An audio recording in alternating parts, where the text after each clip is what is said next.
Okay, we are live. We are.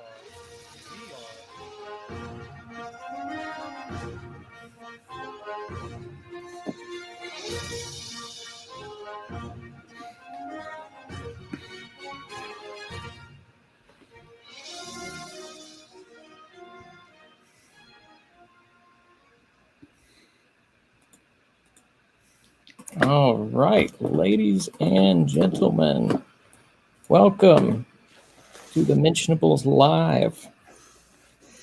Sorry for a brief delay from our scheduled start time. Ooh. Hold on one second. I'm getting some bad feedback here.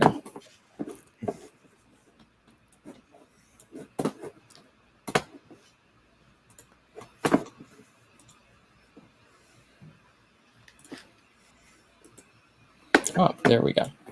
Okay, sorry about that. All right, so tonight we have a very special show for everybody. We've had this video that we're going to watch tonight on our radar for a while, so it should be a fun one. Before we dive in, anything new with you guys you want to share? And by you guys, I should have done introductions. So I'm Caleb Johnston. Right down here on the bottom is the one and only Joel Furchess. Yo. And over here, this direction, we have Clinton Wilcox. Glad to have you gentlemen here tonight. So back to my question. Anything new you wish to share with the viewers? And Joel has run away. Stage fright got him. You scared him off. Go figure. All right. Yeah. Well, not much is new. I have submitted an article to an academic publication, a peer-reviewed journal that that an acquaintance of mine is publishing on. What was the topic? On ectogenesis, which is developing an artificial womb and allowing an embryo and or fetus to develop basically in that artificial environment. So that's one I published, and I have another one I'm working on miscarriage that this same person is doing another journal on. So I'll get that finished and submitted within the week. So yeah, so that sounds exciting. It is. No guarantee that they'll get published because they have to make it through the peer review process, and then they have to get sent back for revisions, things like that. So yeah, and it'll probably still be a while before I hear back and whether or not it's been accepted or they need revisions or something like that. So, well, then a preliminary congratulations to you. Oh, thank you, thank you. Welcome. I'll just mention that I was recently interviewed for the podcast, The Graceful Atheist, on my research. And he just sent me a message that audio has been edited and should probably be launched on his podcast shortly. If anybody's interested in checking out The Graceful Atheist. And he is pretty graceful, so... Hopefully more so than the so-called friendly atheist.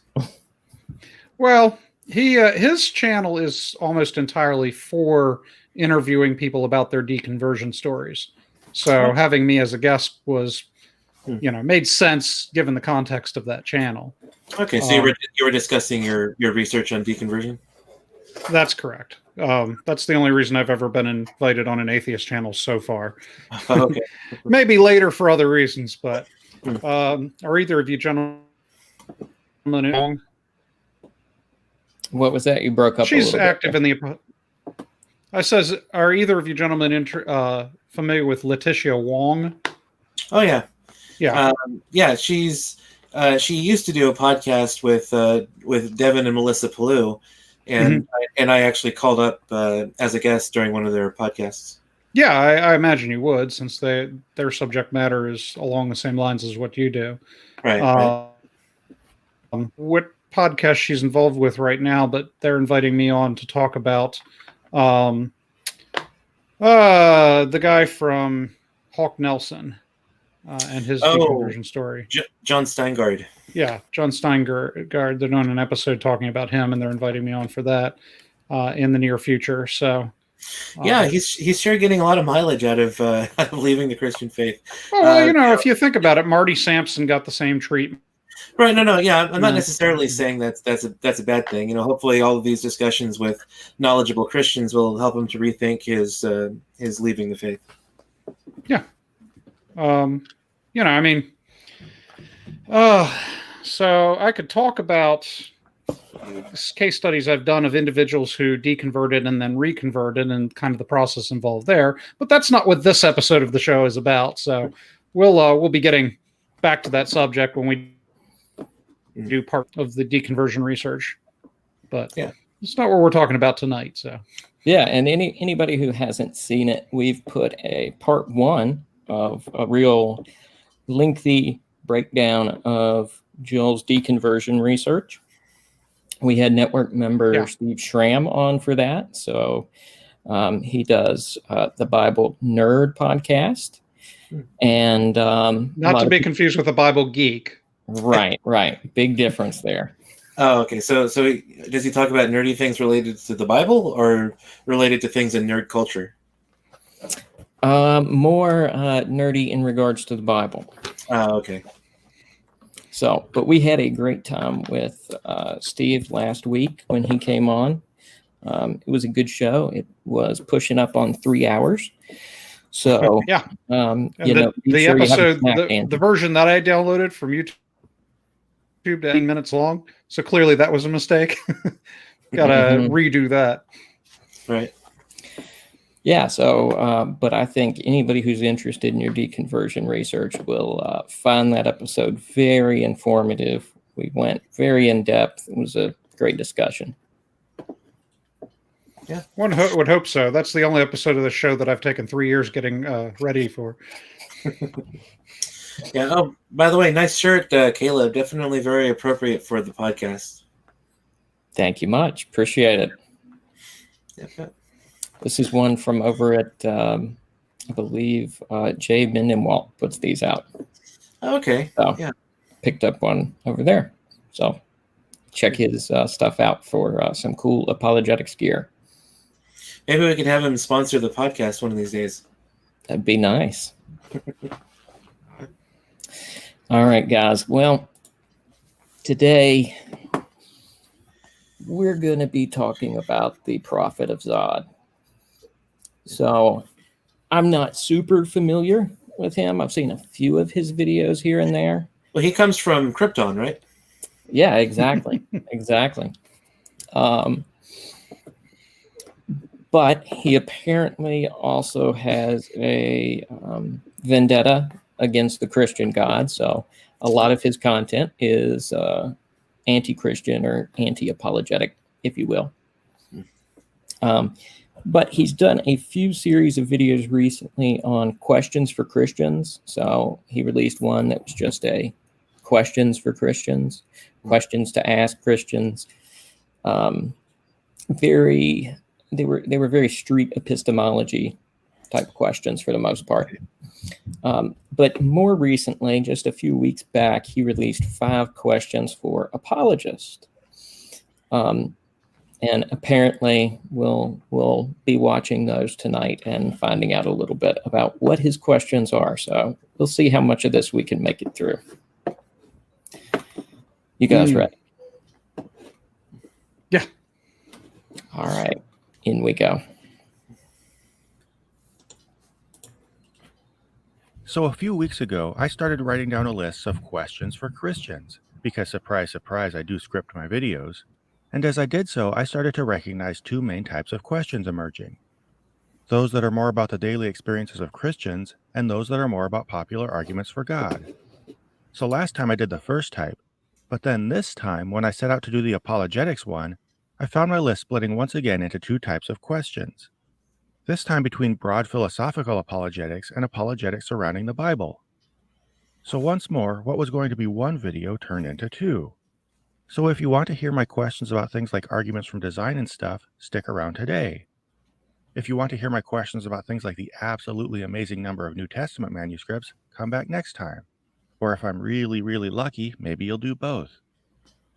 Now, one final note. While I call these questions for apologists, these are not for professional apologists who probably won't care about questions like these because they don't exactly get paid to consider stuff like this.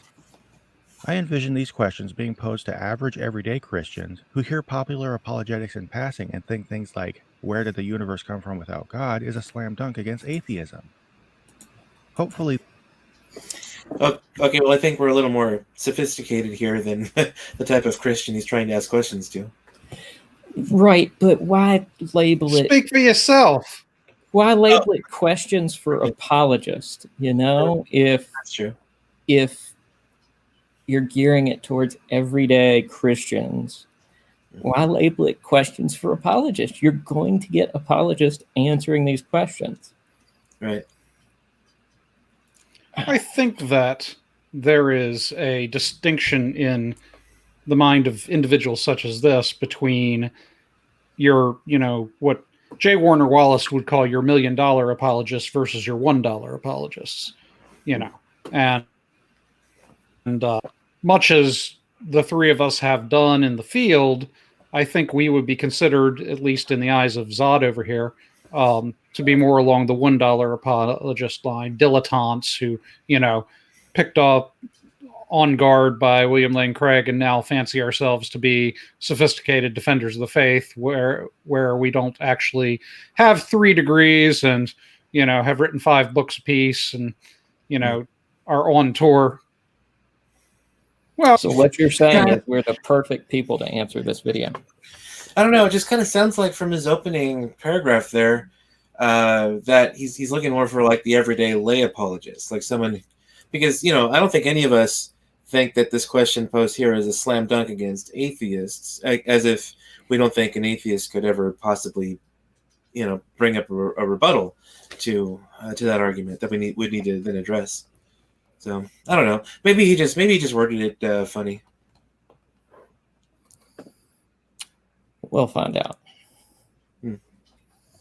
All right. A big bang needs a big banger. Right? These questions, while not drastically changing these Christians' minds, will help them at least start to see why atheists won't necessarily be blown away by their favorite over-the-pulpit arguments for God. These are likely going to be your friends, neighbors, or even family. So as I implored you last time, be gracious and friendly in all your conversations. That's good advice. I can agree with him there. Yeah. I was just going to say, if you want to change people's minds, be friendly. Don't treat them like they're idiots. That does help. Yeah. Otherwise, they're not coming back for a second conversation. Right. Intellectual than personal list, so I'm not going to keep belaboring that point, but it's always worth keeping in mind. With that, here are 5 questions for apologists. Number 1. Why should an atheist have to explain things about science to justify not believing in God? We've all heard it a million times. If you don't believe in God, then explain how the universe came from nothing. Or, atheists think life evolved randomly from single-celled organisms. But this obviously makes no sense for a couple reasons. First off, why do people who don't believe in God have to think the same things about biology or cosmology? People who don't believe in vampires don't share all the same ideas about science, right? They just heard people propose a being exist, didn't find the evidence for it compelling, and thus don't believe. Simple as that. Yet somehow many apologists think not only that atheists will share the same ideas about how the world works, but that the moment someone says they don't believe in God, it suddenly becomes appropriate to ask them all kinds of questions about science. Any initial thoughts on this one? Well, yeah. I mean, I do think he's unfairly dismissive of this question, because if you don't have a God to explain where the universe came from, then you do need some kind of explanation for where it came from. Because, there are only 3 possibilities. Number 1, the universe brought itself into existence, which is a logical impossibility. You'd have to precede your own beginning, which is logically incoherent. Number 2, something must have made you, we believe that would be God made the universe, or 3, it came into existence by nothing. Now, I mean, there's a fourth possibility that maybe the universe is eternally existent, but the current state of cosmology has actually shown that it's far, far more likely that the universe has a beginning in time. So if it didn't create itself and nobody created it, then you have to have some kind of explanation for where it came from.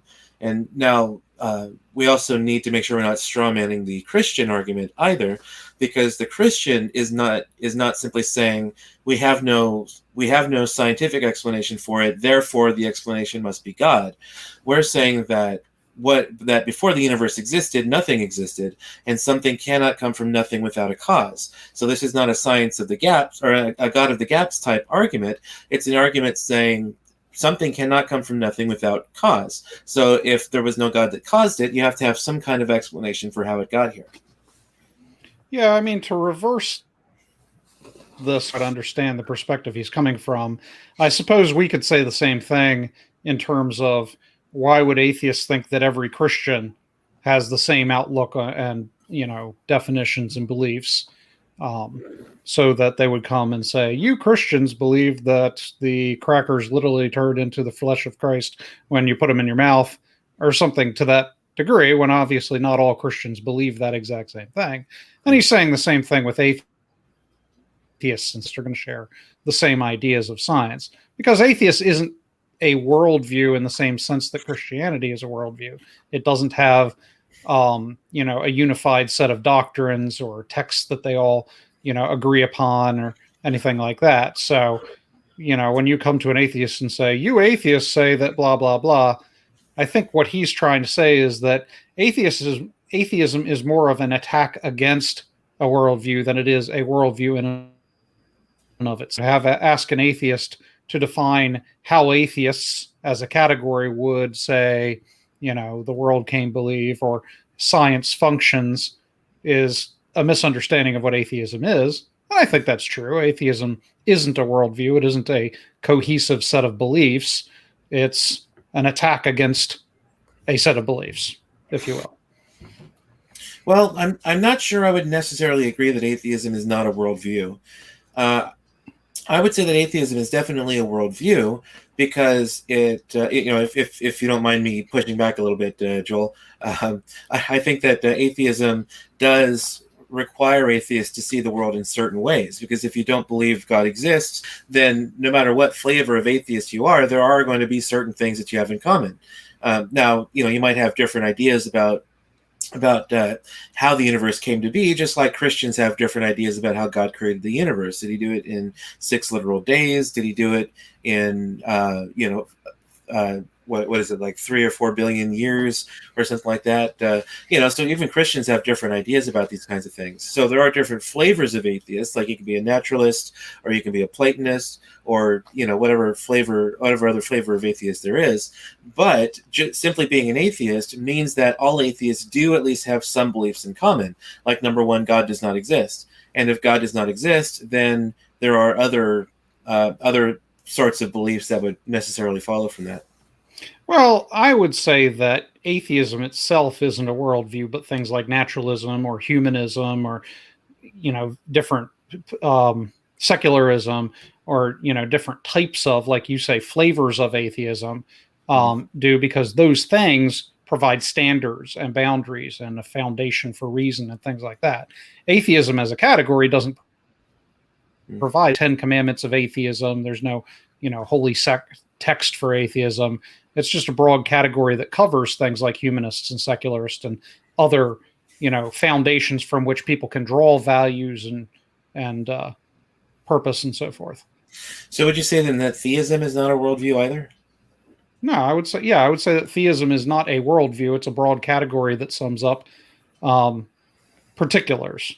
In my field of behavior, is say that categories such as generous or polite or things like that aren't helpful because they don't define the kinds of behaviors that come from those. So this person over here is polite. Does that mean that he's going to say, God bless you when I sneeze? Or is he going to say gesundheit? Or, he might. Is he going to hold the door for me? Or is he only going to hold the door for a woman? Just using that label polite doesn't tell me anything that he's going to have. It just makes some of those behaviors more probable. So if you tell me this guy over here is a theist, I might assume that he probably is going to pray, but that's not necessarily true of all theists.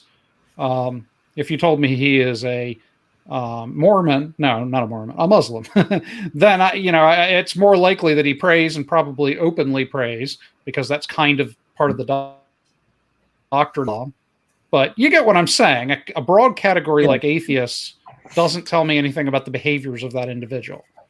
And the same thing is true of a broad category like theist. Theist. Okay.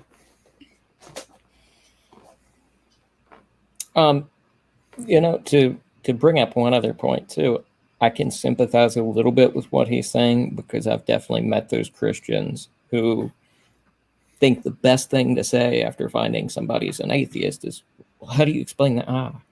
Or, this kind of version of, the design argument in just giving an example and demanding someone explain it. So I can sympathize how frustrating that would be. Yeah. Yeah, there's this meme that occasionally goes around that atheism is a person who believes that everything came from nothing, nothing exploded and created everything, and etc. I don't find that meme very tasteful at all, and I think it's reductionist and so forth. So I'm not a big fan of that as well. Yeah, I've seen the same meme, and I'm not a fan of it just because of how snarky it is. Yeah. But atheists share snarky memes about religion too that strawman religion. So it's just kind of right. And I don't like it. Yeah, it's which is why I wouldn't do it. Right. It's just part and parcel of memes. They're more for snark than for actually presenting a coherent argument. Yeah. All right, we'll continue here. This was dramatically illustrated in a Facebook post, which I'll replay here from my first Dumb Things video, in which a pastor I used to know said this. Life is another challenge to the atheist. Explain the reproductive process of the desert horned toad, one of many examples. How can that evolve? It had to be created that way. There is no possible way it could evolve. Explain the shrinking sun in light of billions of years, the slowing of the rotation of the earth. Explain the rotation of planets and moons that are spinning the opposite way. Of course, this is totally uncalled for. Pretend you and a friend are in a building, and you hear a mysterious thumping coming from a locked room. Neither of you know exactly what's causing the noise, right? In this story, right, which is why I called it mysterious. Try to keep up, okay? But your friend just tells you it's the ghost of King Louis XIV. You chuckle and say, I don't believe you, and he says, well, then explain everything about how the building's boiler and heating system works, implying that unless you can, you should believe in the ghost of King Louis XIV. Yeah, that's a bit of a red herring, because Louis XIV wouldn't be responsible for the house's thermostat being set a certain way, whereas God would be responsible for these things. So saying that an atheist could potentially have a plausible alternative, in the case of God, well, talking about the ghost of Louis XIV in a house and asking about the thermostat and stuff, it is just really a red herring, because they're two totally different things. Even though I get where he's coming from, it seems like the pastor he's talking about at first was trying to make the argument from irreducible complexity, which is an argument that Michael Behe is well known for, and other intelligent design proponents. I am not well versed enough in biology to really make the irreducibly complex argument, or to talk about responses to it. I know Richard Dawkins has offered a response, but so I don't know how the reproductive capacity of a horned toad works. What Behe and others use is they use another example, something, because the concept of irreducible complexity is basically that something had to have been created a certain way, because all of the parts, they call it irreducibly complex. Like the eye is one such example they sometimes use, because it couldn't evolve because if it evolved, the eye has to have like all the parts in working order. If it was just going to evolve, the eye could never have started working in the first place. So it sounds like he was trying to make an argument from irreducible complexity, which there is something there for, but I am certainly not knowledgeable enough in biology to really make the argument. But at any rate, if that's all the pastor said, well, he really needs more to go on, because the atheist can just kind of scratch his head and say, well, what's wrong with the reproductive organs or whatever of the horned toad? You have to give them some reason to suspect that it points toward a creator. And the pastor was... Yeah, I mean, at least this gives a better idea of what he was talking about when he said that, they can't all explain everything about science, because this is sort of a Gish Gallop type, attack. Oh, you're an atheist, then explain horned toads, explain the, rotation of Venus, explain this, and then just start hitting him with all of these science facts that they think, Well, yeah, I mean, I don't understand what the argument extent, because... is. Oh, sorry. Yeah. You keep freezing, Joel, and so I thought you were finished talking, which is why I started in. I apologize. I didn't mean to cut you off, but yeah, you do freeze every now and then on your recording. Yeah, I wish that wasn't the case, but at any rate, the point I'm making here is, if as a Christian or even a creationist or so forth, this pastor believes that there are certain physical universe which can't be explained on atheism, and so he just starts bringing up all of these things he happens to know about horned toads and the rotation plane of there's one of the planets that doesn't rotate in the solar system's plane of axis, but I can't remember which one it is. I know Venus goes backwards, but there's another one that I can't remember. At any rate, yeah, but if you go to a creation seminar, they'll bring up all of these science facts that seem to make the universe unique in the sense that it doesn't function by the mechanics it sets out, and therefore it must have been created by a designer. But everything that he's talking about seems to be within the wheelhouse of the sort of creation seminar answers in Genesis type crowd. Yeah, but did y'all hear about Pluto? It's messed up, right? Good, solid reference. I get that one. Thank you. One of my all-time favorite shows. Yeah, thanks, Gus. You're welcome. And I think that the pastor was probably going for more of an argument against abiogenesis here. Some of the things mentioned, like there's a vague reference to the faint young sun paradox, which is an issue for particularly abiogenesis, because essentially with the light of our sun as it is, being in the stage it is, it limits the amount of time, even with our planet being here, for evolution to have taken place. Mm-hmm. But like Joel said, he did kind of gish gallop and throw all these other things on. So what could have been a good argument against abiogenesis or making that kind of point turned into something that was kind of like this weird mutant Frankenstein child of an argument against abiogenesis plus argument from design. Right. Yeah, I do think there is something. I mean, he kind of dismisses it, but I think there is something to the argument, where did life come from? Because they can show that evolution happened, but as we know, life doesn't come from non-life. So I do think the problem of where the first living cell came from is a legitimate issue for naturalism at the very least. I would agree. All right, let's continue with this joyride. No, of course this would be absurd. The fact that neither of you know what's causing the noise means you should both admit it and either investigate further or move on. It does not mean that one of you should just make up a guess, then put the other person on the hook to actually explain stuff before not believing that guess. I think the analogy to Christian apologetics is clear.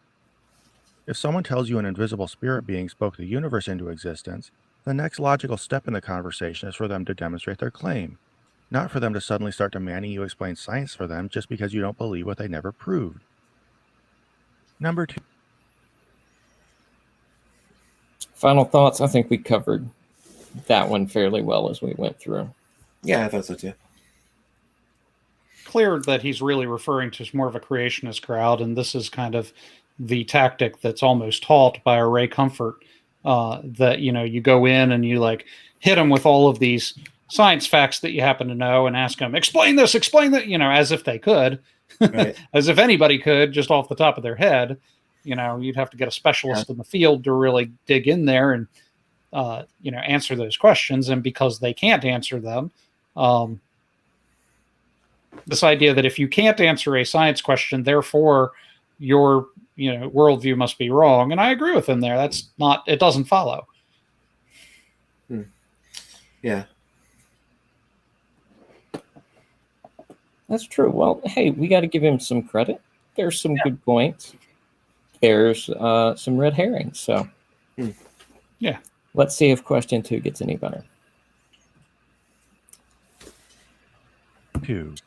How does a person get from the conclusion that the universe's origins are unintuitive to the conclusion that God created the universe? Of course, apologists don't think they're just guessing that God created the universe. They claim to be able to deduce as much through argumentation, the most famous form of this being the Kalam cosmological argument. Now, yes, this syllogism is just riddled with problems, the most obvious being that it appeals to our simplified sense of intuition about cause and effect to draw conclusions about aspects of the universe that probably defy our intuition. And pause. Okay, so that's kind of a silly claim to make. I mean, David Hume himself, I believe it was Hume, it might have been Bertrand Russell, but I'm pretty sure it was Hume, wrote in a letter that he had never asserted so absurd a proposition that something could come from nothing without cause. So it's not simply that it's intuition, it's that it's just a fundamental principle of causality that nothing can come from nothing without a cause. I have absolutely no concern that a flaming chicken is going to appear on my nightstand just out of nothing. I have no concern about that because that just can't happen. And so if the universe had a beginning, then you have to explain where it came from because it couldn't have just popped into existence by itself. Yeah, I mean, to his credit, this and also the moral argument do rely to some extent. We don't have any, instances against which to judge the beginning of the universe because everything that we know of that comes into existence from something previous, some previous material. We have no instances in which things popped into existence, Well, yeah, but that's the whole point, though. Whole cloth. We have no instances because it can't happen. That's the whole point. Right.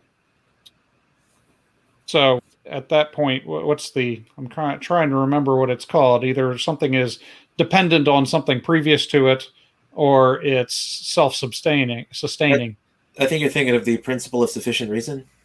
Not really. I'm thinking about it's like a principle of dependency. Either I came from something that my existence was relying upon, or my existence is self-sustaining. Mm-hmm. Either exists. Are you thinking of aseity? Possibly. Okay. Anyway, the point is that we don't.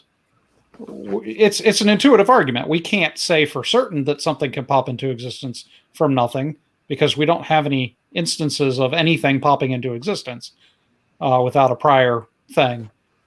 So, it's intuitive. It's the same thing with the moral argument. I mean, there's this idea definitely wrong, but that idea is intuition ultimately. Well, right. I mean, the argument is intuitive, but it's not merely intuitive, as if the only thing we have to go on is intuition to argue for it. No, I agree. But there's intuition involved, and I suspect that's what he's going to attack here is that, you can't base something on intuition. I don't necessarily know if that's true or not, but I'll give him that much. All right. Yeah, this gets a little bit more interesting. A lot to dig into here. What I would ask a Christian is, even assuming this argument is both sound and valid, what does it conclude? All it tells us is there was some cause to the universe, one that we would probably infer is highly unintuitive, far different from anything we've seen so far, and likely beyond our imagination. Just want to point out for later, he just made some assumptions about exactly what this cause would be. So he's pointing out he's pointing out that there are some things we can assume about this cause from what we know. So anyway, just wanted to point that out. And because it's so far different from anything we know, it could be literally anything. Maybe there's a purely natural reality that lies outside our realm of observation and defies the laws we've used to describe the universe so far. Maybe space and time as we know it could be the unfolding of some higher dimensional structure. Now, yes, these are just guesses. But unlike apologists, I'm not making the grandiose claim that I can reason my way down to the right guess, much less start describing the origin of the universe's personality or tell you how it wants you to live your life. Okay, pause real quick. The point is that Okay, yeah, this is a fairly common tactic that atheists take, and that's pulling stuff out of your ears and saying, "Look, I can come up with alternate explanations. Yeah, they're just guesses, but they're still more plausible than your argument." And of course, you can't just come up with an alternate explanation and refute an argument like that. That's not how argumentation works. That's not how logic works. If there's no reason, if you're just pulling it up out of thin air, then you're not disproving anything, and you're not making an argument. You're just out of desperation trying to come up with any alternative because you want to avoid the conclusion, and that of course is intellectual laziness, and it's just plain it's a lack of intellectual tenacity. I'm forgetting what the corresponding vice to tenacity would be, but yeah, it's essentially just a lack of intellectual honesty. Yeah, I don't think that the argument is a slam dunk argument for the existence of God, because it doesn't say a great deal, as he's saying, about the cause of the universe. You can draw from the conclusion that the cause must be a timeless, spaceless, and very powerful, and that seems reasonable to me. And God is something that fits all of those categories. So I would say that the cosmological argument is more of a part of a argument that you're making, because I don't know if you can infer everything that we know about God just from the beginning of the universe. You can infer some things about God, but not everything. So the cosmological argument to me would be this argument that says, obviously there has to be some cause for the universe, and that cause cannot be part of the material universe itself. Has to be something above and prior to the material universe. So, we have categories. That thing is God, so he's a likely candidate for that thing. But, you would have to make further arguments to God, like the moral argument, or the teleological argument, or the argument for the resurrection of Christ, in order to flesh out, your argument for God, not just the cosmological argument. Yeah, but we can infer those things from what we know. And I think it's interesting that where I stopped to point it out a moment ago, he's inferring things as well from the fact that the universe has a cause. So it's got to be something beyond what we are able to have ever seen. I mean, that sounds a lot like God to me as well. So now it doesn't mean there's not other possible solutions, but it does mean that it narrows it down significantly as to what we can know from it, and what inferences are reasonable versus unreasonable.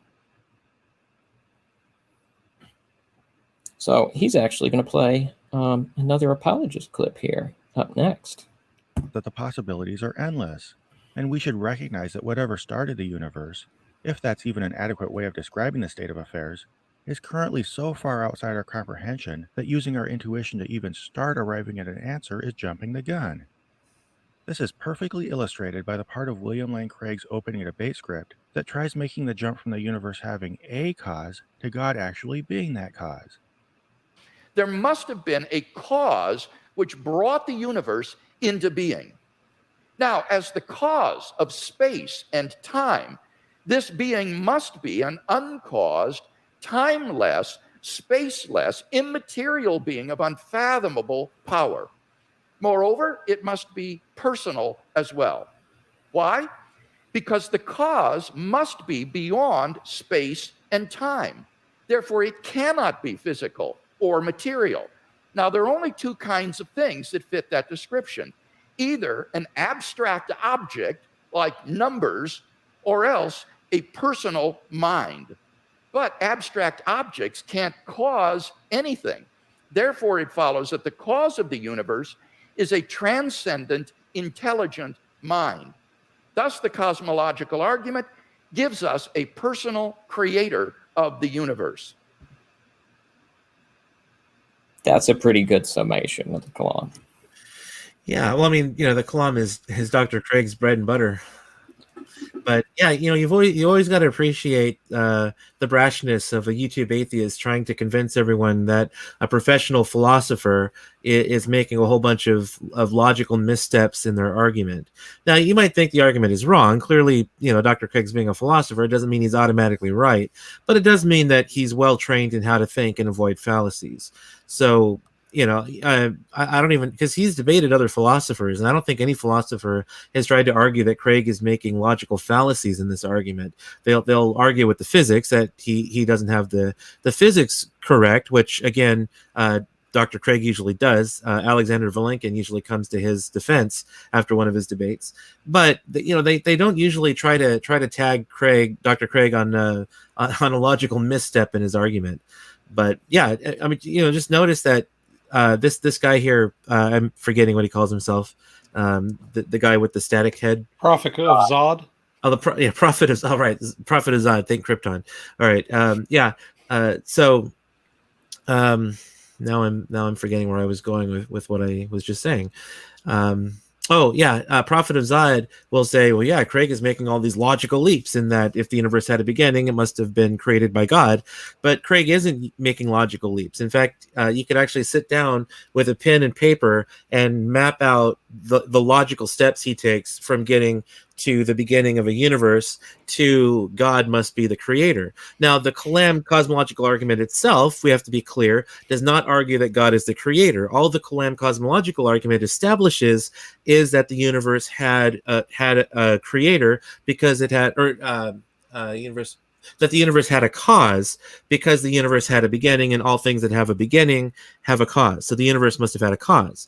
Then Craig moves on. Dr. Craig moves on with the various properties that this cause must have, because if the so-called Big Bang was the beginning of matter, for example, because the universe is usually described as material, and we usually say that time also began at the Big Bang, and so we can make certain inferences from the Kalam cosmological argument to what this creator must be like, because if matter and time began at the Big Bang, then if God is the one who created the universe, God must be timeless because there was no time before the Big Bang, and God must be immaterial because there was no matter before the Big Bang. And we can make other inferences, such as God is volitional, because in order to create out of nothing, he had to have the will to create, and he also had to have the power to create. So there are certain things we can infer about the creator from the Kalam cosmological argument, but the Kalam cosmological argument itself does not argue for God as creator. And so you can actually map out the logical steps Dr. Craig makes when arriving from the beginning of the universe to God's existence. So the Prophet of Zod is just really reaching when he says that God is making, or Dr. Craig is making logical leaps here. Well, ultimately, both Craig and Zod here are attempting to achieve the same end, and that is persuasion. And there are many ways to persuade people of things. One way is logical arguments, but another way is when Craig says the universe must have a cause, going, the universe must have a cause, which can be somewhat, persuasive at times. If you're able to make your interlocutor look like a fool, then you have, ceased their power of persuasion or reduced their power of persuasion, and you've increased your own powers of persuasion by being the cool guy in that rockin' windbreaker he's wearing right there that I wish I knew who made it. I want to be cool. Yeah, I like noticed that staticky face and a windbreaker. Yeah, I noticed that too. That's a cool little windbreaker. I wonder if that's based on a windbreaker he actually has. I think that's actually him, and he just edits his face out based on everything I've seen. Yes, that could be. Sure. It looks like everything is animated though. No, that's not the impression I get. True. It's hard. It could be hard green to hood tell. on. Oh, that's a good point. That would be probably the quickest way to achieve something like that. Yeah, just like one of those green morph suits. Just put that over his head. Oh, like where you can like a green screen suit kind of thing. Yeah, where you can post images on it from your computer. Okay. Yep. Yeah, exactly. All right. Well, let's find out what he thought of Craig's argument. I consider this Craig's single most embarrassingly transparent and unjustified leap toward a desired conclusion. Think of how many things he just flatly asserts, of the insane deductions he claims to be able to make about a distant reality. Okay, we need to be sure we're understanding terms correctly. To assert something is to put forth a proposition without argument or evidence. That's different from an argument in which you actually present evidence and supporting arguments for your view. The Prophet of Zod takes one clip out of context and shows Dr. Craig making assertions. But the problem is, in Craig's opening argument, he has like 20 or 25 minutes to support all of his arguments. And so what Prophet of Zod isn't showing is that Dr. Craig offers ample support for his arguments. But Prophet of Zod is just taking one clip out of context and saying that Dr. Craig is making embarrassing assertions that he has no supporting evidence for. You know, it's interesting because, you know, engaging this particular argument assumes that the argument itself has persuasive power. So, you know, if nothing else, there's a compliment to the argument that he's choosing to, you know, engage it in the first place. He doesn't know the first thing about. I mean, really, he knows the universe's origin had to be immaterial. He knows that the only immaterial things are abstractions and personal minds, or that there aren't amazing, heretofore unobserved yet natural realities that defy our categories of material and immaterial. See, again, I love how at the very beginning he says all these things that he can take from the Kalam argument. It's something so far outside of our knowledge and understanding, and yet he can't see the connection that's being made here in that these are logical inferences. Well, see, the atheist is permitted to make wild logical leaps. The theist is not allowed to do that. No, I mean, one of the things that he's missing here is the problem of past infinity, because if, you know, he's saying that maybe there was some sort of material cause. Well, to be material, it has to include matter, and matter is embedded in time and space. And so you would have to have something that wasn't embedded in time and space and was also material, which means you're changing the definition of material. So either you have a past eternal universe that creates itself, or you have something that's timeless and spaceless. Those are your options. Right. Yeah, I'm trying to think back to the clip, though. I'm thinking that Dr. Craig actually did explain a couple of these things, like why he believes the cause to be spaceless and timeless in the clip that he showed. And I'd have to look it over again, but if that's the case, then he's being, not only is he being purposely misleading by not showing the rest of Dr. Craig's case for the argument he's presenting, but he's also just not paying attention to the clip that he's showing, because I do remember Dr. Craig talking about the beginning, you know, the origin of the universe being spaceless and timeless, etc. Right. And I mean, I can allow go ahead, universe that is not God as we define him, but, you know, the origin of the universe would have to be something God-like insofar as it's removed from the universe itself, and it doesn't resemble the universe in terms of time and space. Right. There's no time or space for matter to exist prior to the Big Bang.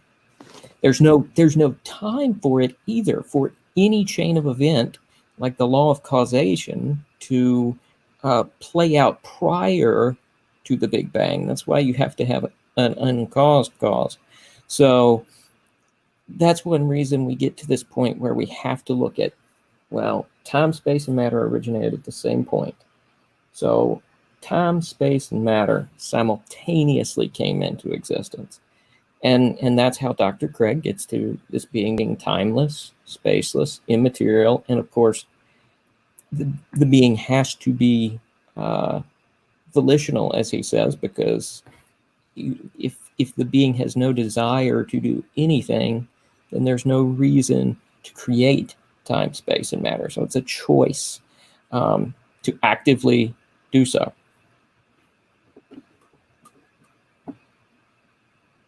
There are so many things we have yet to discover, to gradually incorporate into our understanding of the universe. Yet instead of exploring and observing, meanwhile admitting what he doesn't yet know, Craig pretends he can solve the most amazingly vast, complex mysteries of the universe by sitting around pontificating like a jackass.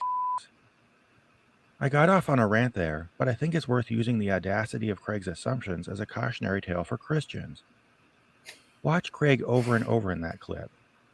Catalog what he actually says, and come to terms with the fact that this gush of verbal diarrhea represents one of Christianity's most illustrious attempts at going from a cause to God.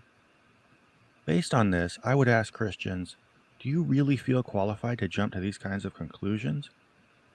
If you didn't already believe in God, would you even dream of deducing such things? How many other mysteries of the universe have ancient people been tempted to attribute to bigger conscious agencies, and how many times has this conclusion ended up being correct?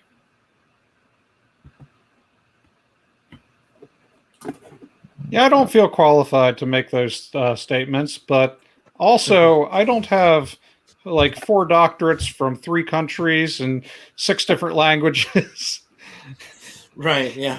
Having written like 5 different dissertations. And yeah, I mean, it's always ironic to see someone make the claim that, oh, this philosopher's arguments are embarrassing, when their own statements show that they actually are the ones that doesn't know what they're talking about. I mean, it's easy to dismiss a person's claim on little grounds without engaging the points of the claim itself. And that seems to be what he's doing, because, if you take the opening statement, it's like trying to refute a dissertation by reading the abstract. You read the abstract and then you pick the abstract apart in the dissertation itself. That, that's saying that the, other 500 pages following the abstract have no, contents or benefit. And it's really not. I mean, if you want to do the work, pick apart this guy's entire argument, not just the first 3 sentences of the argument. Right. Yeah. And, and then he's aiming this at lay people who have read Craig's book, and, by saying, this is Dr. Craig, look, and then, expecting that to defeat or weaken the person who's a disciple of Craig, if you will. Yeah, I mean, there are things that I don't agree with Dr. Craig on. He believes abstract objects don't exist. I believe they do. But, I'm not an academic philosopher, but I do know other academic philosophers, and I found their arguments to be more persuasive in this area than Dr. Craig's. And, so I wouldn't, despite the fact that, he uses abstract objects in his arguments, and he doesn't really think they exist. I'm not going to say, oh, Dr. Craig doesn't believe in abstract objects. His arguments are all fallacious. I still concede that he's a brilliant defender of Christianity. He's not making logical mistakes. I don't think he is making any illogical arguments when he argues that abstract objects don't exist. But I find the arguments from philosophers, who believe that they do exist, more persuasive. But I'm not in that arena, so I just follow the philosophers that I find the most persuasive. I still appreciate Dr. Craig's work, definitely. All right. Well, at least we're through that one. Mm-hmm. So now we get to move on to number 3. What would an undesigned universe look like to someone within that universe? This is a pretty simple question, but I think it's worth getting a Christian to consider. Apologists love saying the universe appears designed, but this relies on us as small parts of that universe looking at it from the inside to conclude a lot of things about its workings by generalizing from how we alter parts of it. This leads to all kinds of tricks of perception, the most obvious being articulated by the puddle analogy, that fool us into misunderstanding patterns or aspects of it that work to our advantage. But if the universe appears designed, the first thing I'd ask is designed for what? For us to live in it. Yeah, I have a couple of responses to that. Go for it. So, I mean, the question itself is asking, what would a undesigned universe look to a person in it? By a person, does he mean a biological life form with a developed brain and a digestive system living on a planet with the correct mixture of oxygen and nitrogen to support a respiratory system and a circulation system, with plants that live on the planet to circulate the air and to gather and photosynthesize so that I can use the digestive system in order to consider the universe around me? Does he mean an individual's logic and reason and has the perceptual abilities given to me, evolved in me, using my eyes and other senses to then correlate those data in my mind and use reason to process them in order to observe the universe around me? Okay. And I'm in an undesigned universe, so, it would look different than the universe I'm in. Right. So, what would a person in an undesigned universe look like? That's what I'm curious. Yeah, I think the very question he's asking is a nonsense question. The same kind of question that would be like, what does the number 7 smell like? Well, numbers are immaterial entities. They don't smell like anything. So that's just an illogical question. It's nonsense. So I think asking what would an undesigned universe look like to someone in that universe? Well, the problem is, would an undesigned universe even be one that supports life? Well, it's not very likely, because as we know from physicists and biologists and other types of people, that the fine-tuning of the universe, which means the initial conditions of the universe were very, very minutely fine-tuned, such that if there was just a small adjustment, a very, very tiny adjustment in either direction, life as we know it wouldn't be able to exist. So the question, what would an undesigned universe look like to someone inside that universe, is just nonsense, because an undesigned universe wouldn't be able to support life. So he brings up the puddle analogy, just so I don't know if he's going to go into it, but I'll let the listeners know what he's talking about here. This was a parable that was created by the late Douglas Adams, who's I have okay. I have the Hitchhiker's Guide to the Galaxy on my bookshelf. I could I could read it if we wanted to. No. But the puddle analogy, I don't think it's in there. What is in there? It is. I don't know if it's like. Yeah, I don't know if it's expounded in much detail, but it's definitely used in the Hitchhiker's Guide to the Galaxy. Okay. I don't remember it from that. From the Hitchhiker's Guide in the Galaxy, I remember in the beginning, God created the heavens and the earth. This turned out to be a very bad idea. Right, this is generally regarded as a bad idea. Right. I mean, I could be mistaken, but I'm pretty sure it's in there. After we're done recording, I'll look it up, and I'll give you I'll give you a citation if I can find it. I've read it, and he specifically references Richard Dawkins in the analogy, which I doubt he would have done in the Hitchhiker's Guide. Mm-hmm. He goes, and Richard goes around and says this and that, and of course, so he's speaking, who knows Richard and is using him on a first name basis. I think this was from a talk he gave. I don't know if this is from the Hitchhiker's Guide, but either way, a puddle analogy. So he says that a puddle wakes up one day and it looks up from the hole that it's fitting in, and it says, wow, this hole fits me perfectly. This hole must have been designed for me. And of course, the idea being that no, the hole doesn't fit the puddle fits the hole.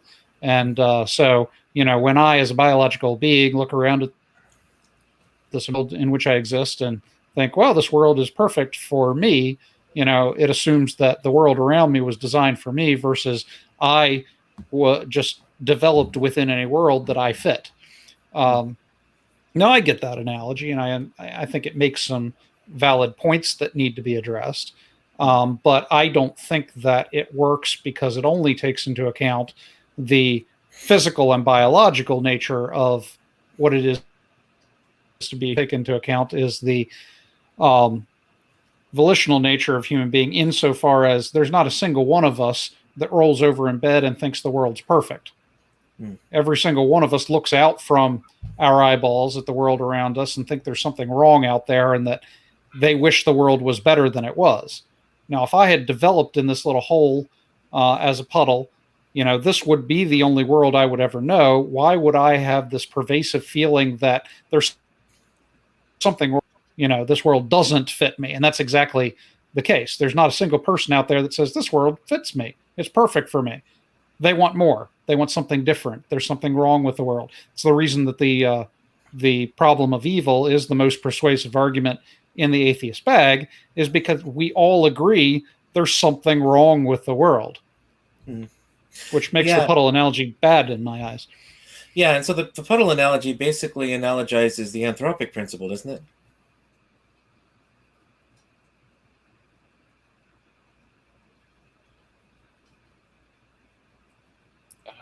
Looks like Joel froze up on us. Oh, okay. Well, I think it does, if I'm not mistaken. But so I agree with Joel, obviously, that the puddle analogy is not a good one, because one of the primary issues with the puddle analogy, it looks like Joel's back. I saw his head move. Excuse me. Because one of the primary issues with the puddle analogy is that it doesn't explain anything. Yeah, it shows that we developed, and if the universe were not fine-tuned exactly the way it is, we would not be here to wonder why we're here. But that doesn't explain the fine-tuning. That just says, we showed up here, and we have, so why are we here? That doesn't actually give an explanation. It just shows that we would develop in the universe that we were designed for, essentially.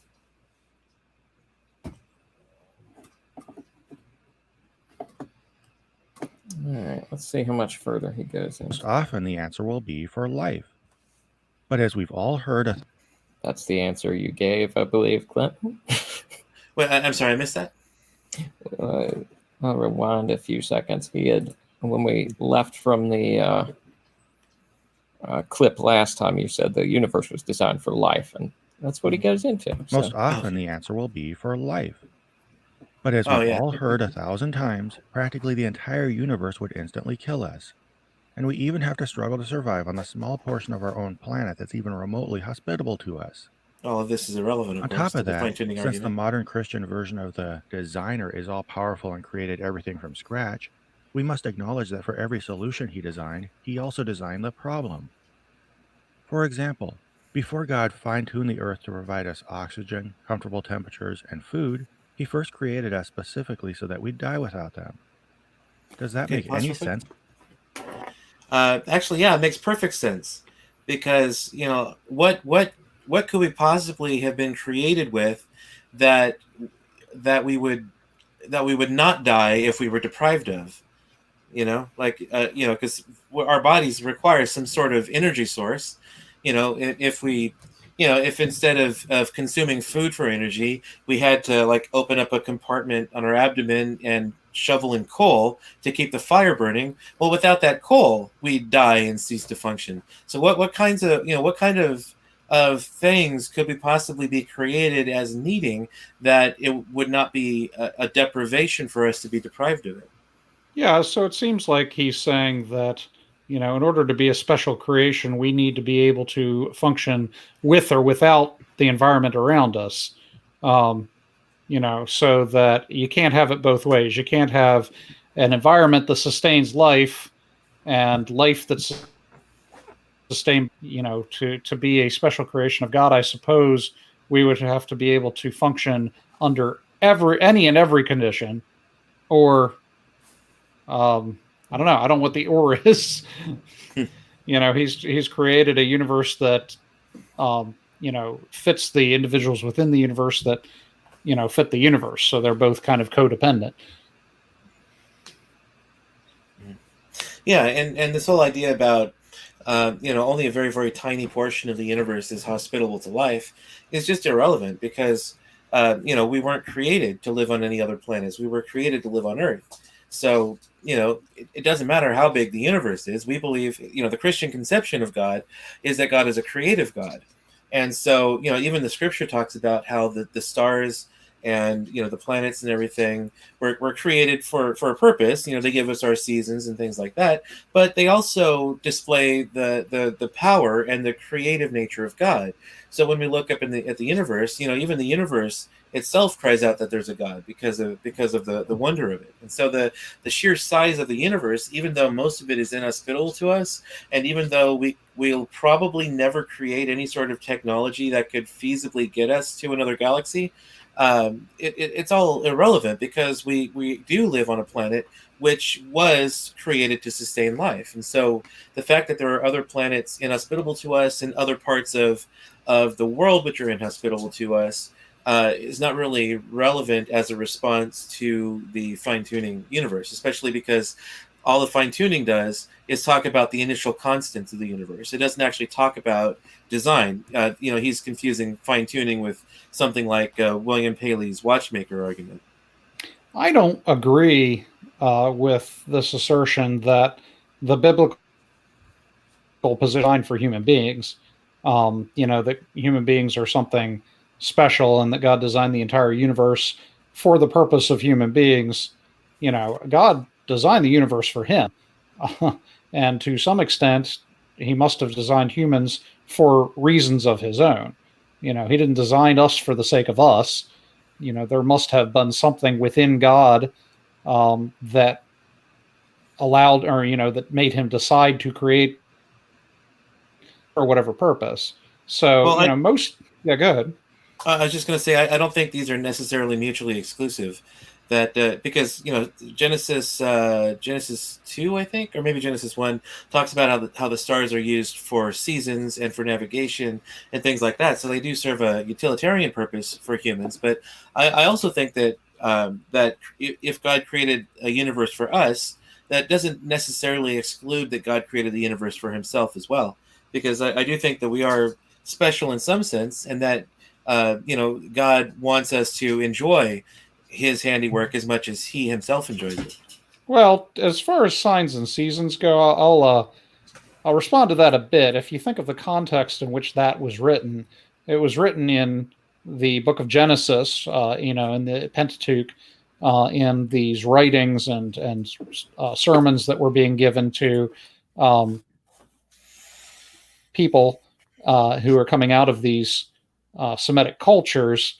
And the heavenly bodies, these cosmic dimensions, were worshipped by most of the people groups around it. And so when he said that he made the heavens and the moon and the stars as signs and seasons, he was using that in contrast to heavenly beings that we should be building temples to and worshiping.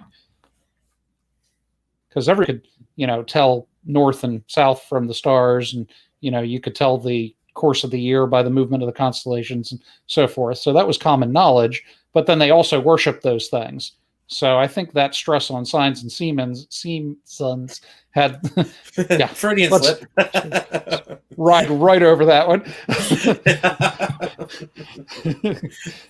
Signs and seasons had more to do with the the context than those specific things. Maybe the entire universe was built specifically for human beings, but I don't think that our worldview requires that be the case. Well, no, I don't think our worldview requires it necessarily. I think a lot of this is, of course, up to speculation. But I think, no doubt, God created this for himself. But I do also think that there's a sense in which it was created for us as well. But that might be a debate we could have at some point.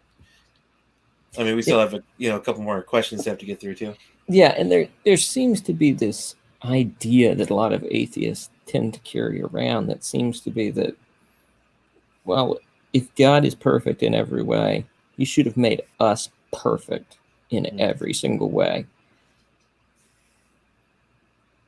It just doesn't follow that that's necessary.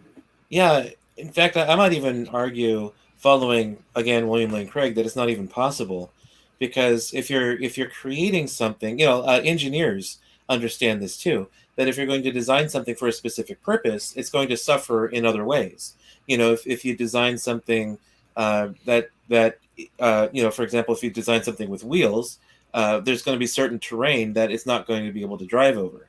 So so it might not, even though God himself is perfect, it's probably not possible or even feasible for him to create absolutely perfect beings who are going to live in this universe. There's some, in order to design us a certain way, there's going to be other certain ways in which our design is not optimal.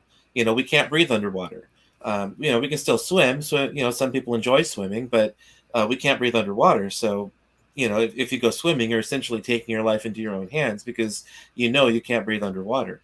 So it's not really, they're expecting too much of a perfect creator. So yeah, I mean, in terms of that, well, first of all, I want to.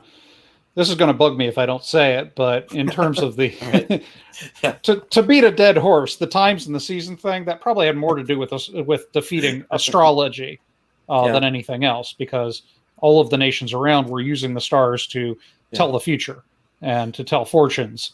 And so that was just saying, no, these are sort of a clockwork device, or they'll tell you what time it is, what the time is now. Well, they say the only thing worse than beating a dead horse is betting on one. All right. Well, there you go.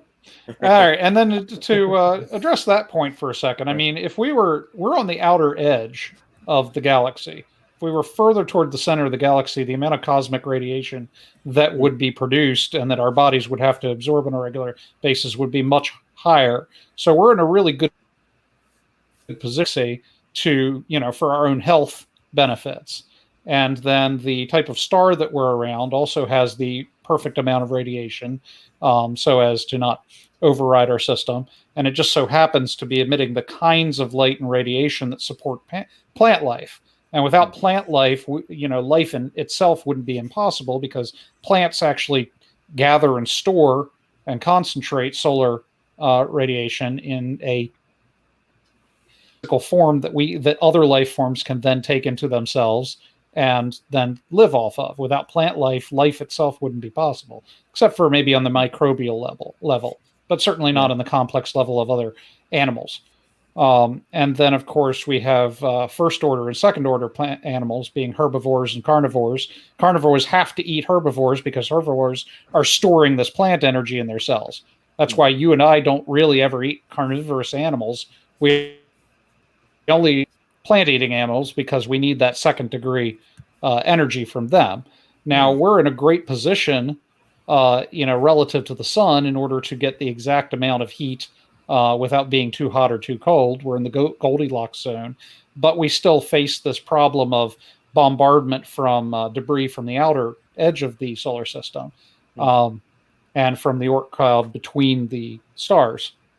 But fortunately, we have a number of edge of our solar system, and the gravitational fields of these gas giants suck up all of that matter that's coming in from outside of the solar system or from the edge of the solar system, such that that never gets to the Earth, and that protects it. And then the moon does the same thing. Of course, the moon also moves the tides, which is important. My point in all of this is that if you look at the clockworks of the universe itself, we're in a really where we are.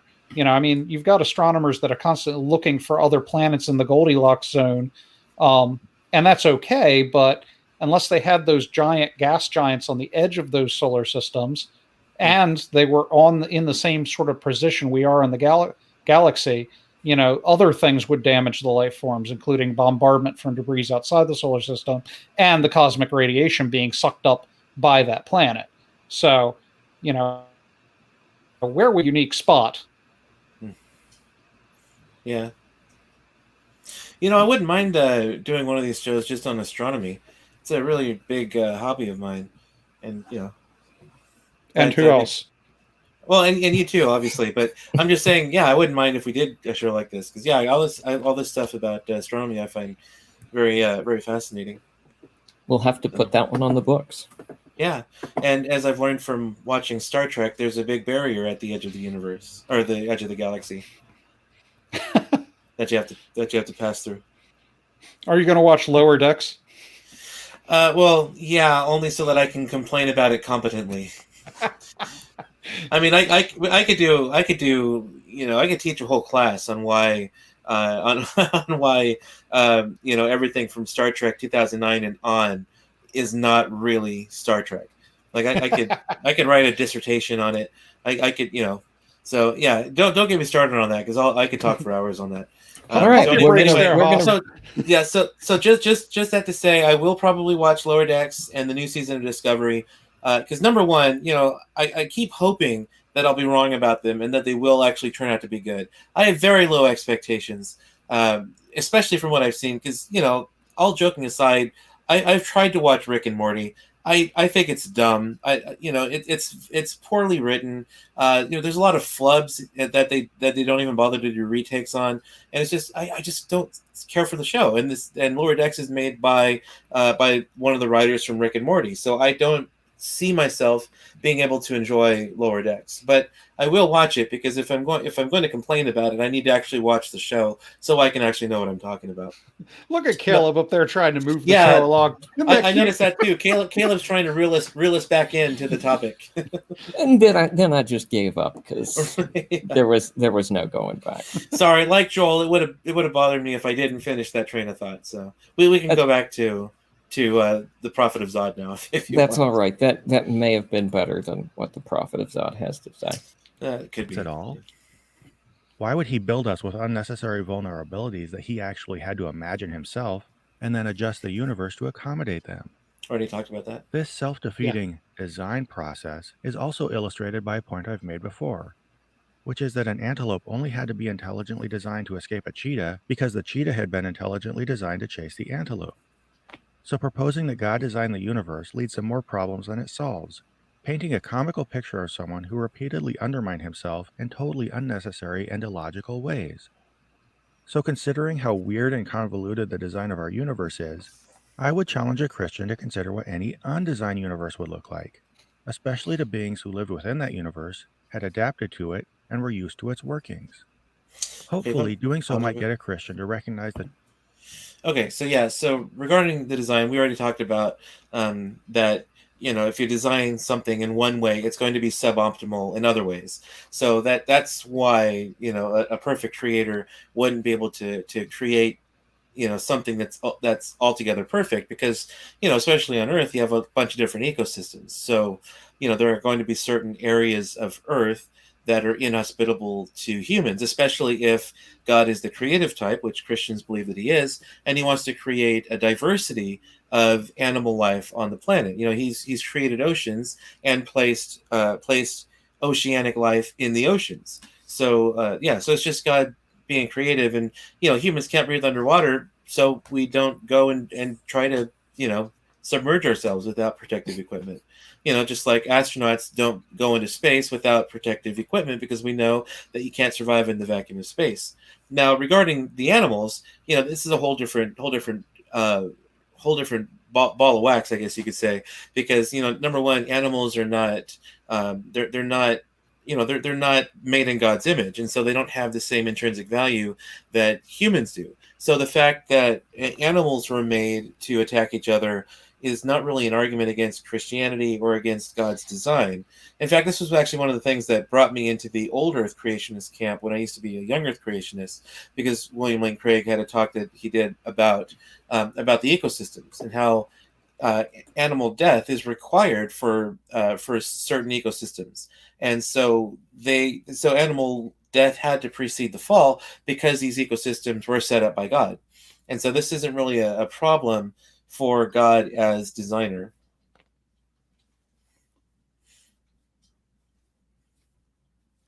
Philip stepped out on us. he vanished. There he No, is. I'm here. All right. I was just about to start talking smack about you behind your back, and Okay. Well, I'm glad you didn't. The tricks of perception that lead people to see design, and by trying to recognize what an undesigned universe would look like by contrast to ours, see that, well, the undesigned universe might be just a little too similar to ours. You know, and I think this goes back to Joel's first point on that is, would we even be able to reasonably comprehend anything in an undesigned universe? Like, would we even begin to be able to realize that we were within an undesigned universe? Or because there would be no order for us to necessarily determine this from. If it was entirely undesigned, then I think it questions whether we'd even really be able to think about that in the first place. All right, here we go. Number 4. Number All right. 4. If you believe that God is perfect or all-knowing, how did you arrive at this conclusion? This question very succinctly demonstrates just how much Christians flatly assume about God. To conclude that a being is perfectly good, you'd not only have to have a concept of good that's independent of that being, an idea that in and of itself is problematic for many Christians, but you'd have to judge that being based on your own concept of good. To whatever extent you came to trust that being, you would do so because it lived up to your expectations, and you would, consciously or not, continue evaluating what it did. This thought process belies the very idea of concluding a being is perfect.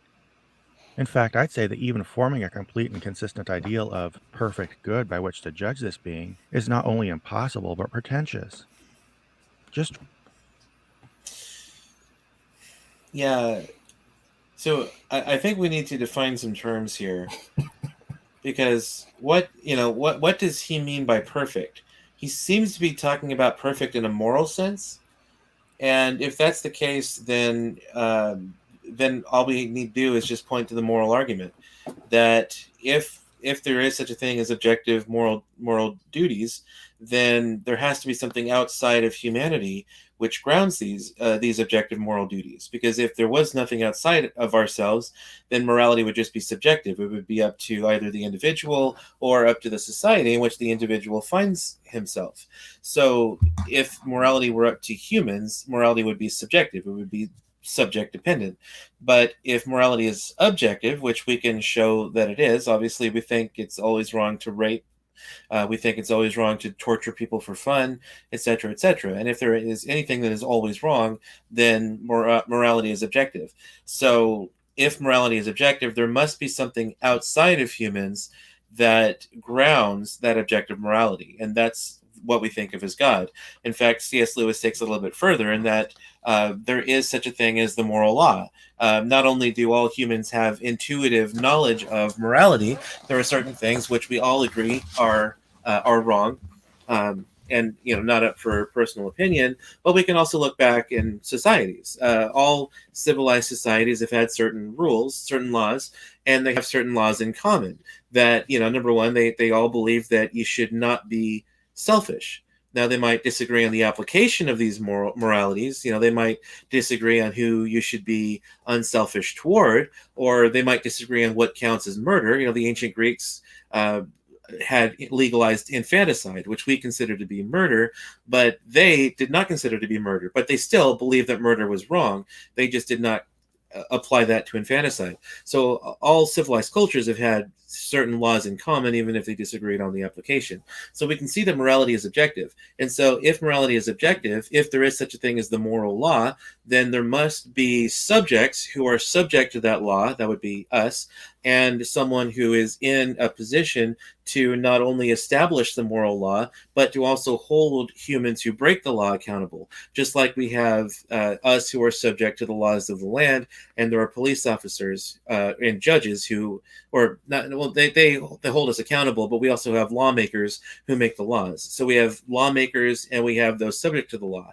And the moral law is similar, that there is one who is who is over and above humans, who not only establishes the moral law, which we would say is grounded in God's perfect character, but also has those who are subject to the moral law that he is able to hold accountable for every time they break that law, which would be, of course, us would be the ones accountable to that. So that's the way we can show that God is morally perfect.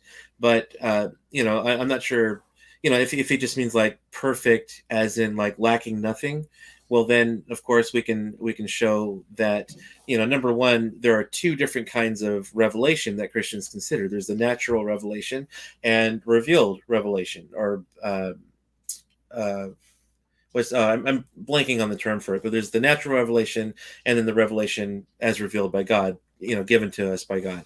And so, not only does Scripture teach that God is perfect, but it also teaches certain things about God, such as that God is a Trinity. And now we could never prove God is a Trinity just by nature, because such a thing doesn't exist in nature.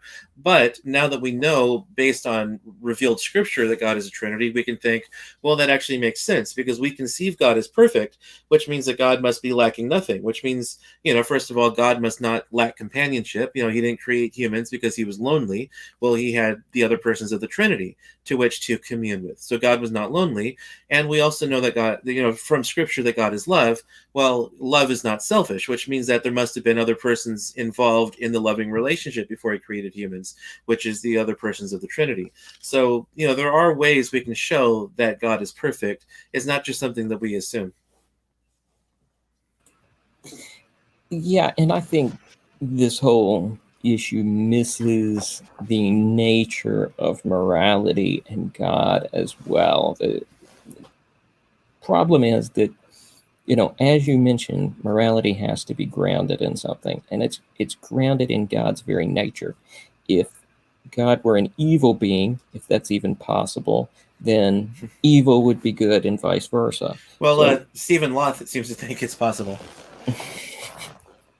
So the standard for Fahrenheit was this guy in, he was in northern Russia or whatever, and he'd created a mercury thermometer, and he was trying to decide where to mark the thermometer. So he went out, and there was a really cold day one winter, and so he was going out each day and measuring the mercury, and then at the end of the winter, that he had marked on the mercury for the coldest day that winter, he put a 0. And so that was his standard for the scale, was 0 was the coldest day that winter, versus the Celsius thermometer, which of course marks 0 as the freezing point and 100 as the boiling point, and then puts all the marks in between there. And then as far as things like meters, there's a bar that they use to measure meter. They broke that bar down into hundredths, and those were your centimeters. And then they multiplied that bar by 100, and that gives you your kilometers. And so, I bring this up because it's talking about standards, and he's talking about, well, we assume there is such a thing as perfect, and, therefore God has to kind of be perfect by our standards. And so we're judging by, but that's exactly what he's doing to God. He's just standards. The argument is not that, we're trying to cobble together a perfect being by our standards. The argument is that we assume there is a standard, much like there was a freezing and a boiling point out there. We made those the standards external to whatever we decided to mark on the thermometer. And so we assume there must be a standard, and he does as well. We say that the standard by which we measure these things must be coalesced into a being that is that standard. And it has to be a personal being, because you can't mark things like good and evil and reason and behavior and so forth in a physical law. And so we assume that there is some kind of metaphysical law, which is together in an intelligent being, that physical law together in a condensed form and a revealed form. And so he misunderstands the nature of God. Because there is a standard, there therefore must be a God, not we cobble together a standard by the coldest winter that year and then make that our definition of God.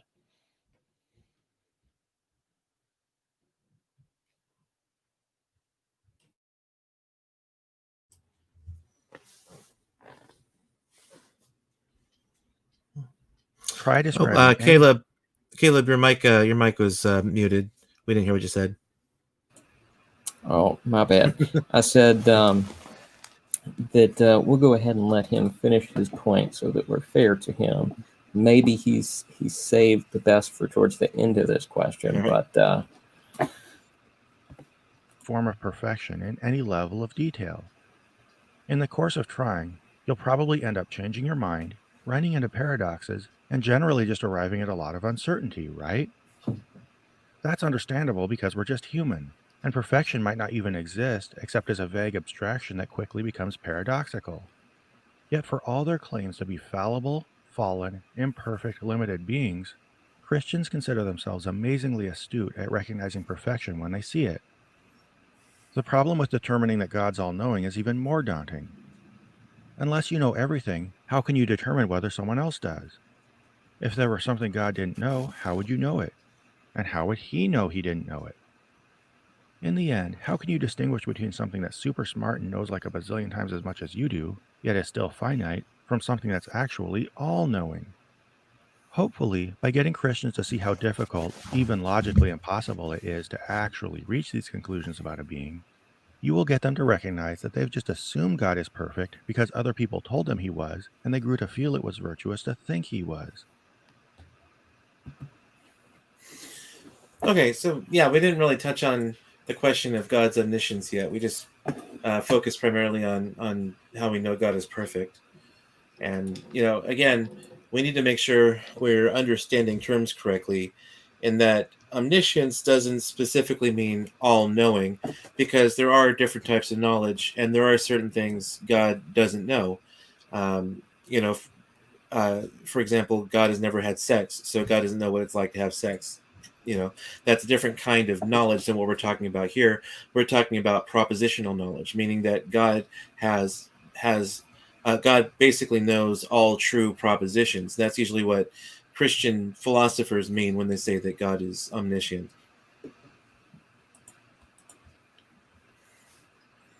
And so, yeah, if God is omniscient, then I would imagine he knows what he doesn't know, because he doesn't know nothing. So, yeah, or doesn't know anything, I guess you could say. Or so no, you're saying no, that would be contradictory too. What God doesn't know is nothing, because God knows all true propositions. Or you could say that God doesn't know experiential knowledge of certain things, but God knows all true propositions, which is what is meant by God is omniscient. What God doesn't know can't hurt him. Right. So yeah, I mean, he's getting the cart before the horse in all of these things. It's not to say that,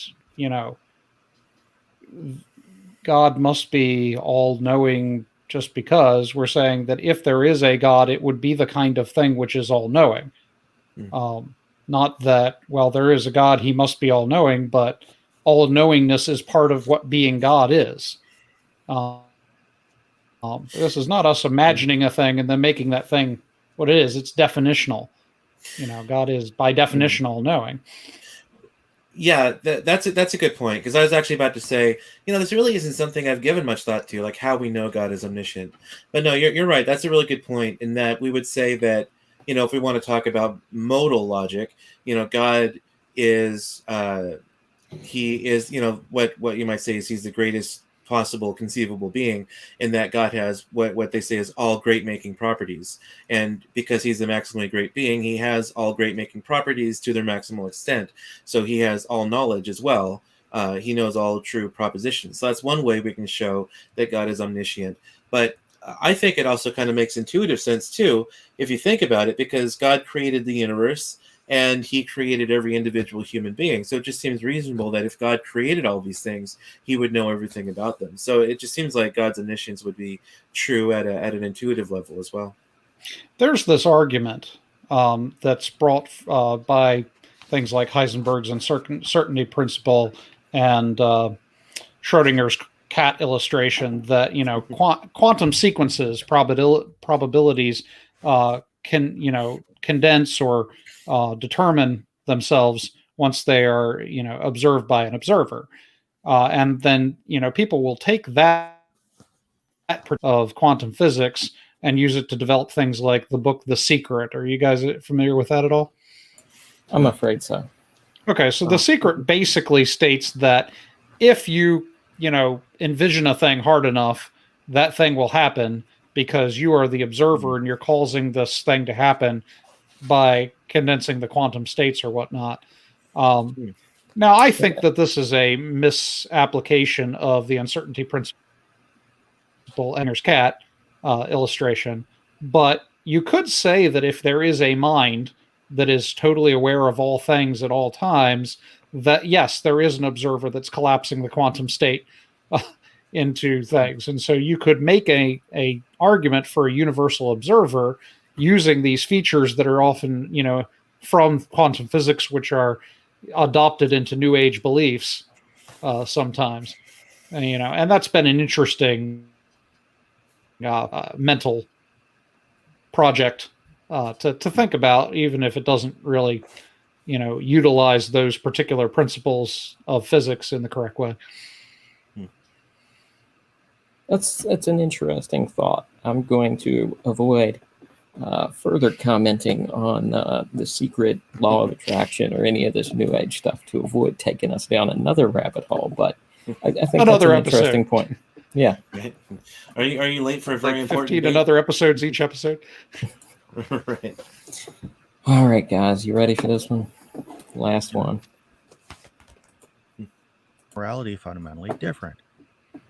This question, of course, addresses. Oh, I did not hear all that one. Let's see that again. Hold on. Number 5. How would the existence or non-existence of a God make morality fundamentally different?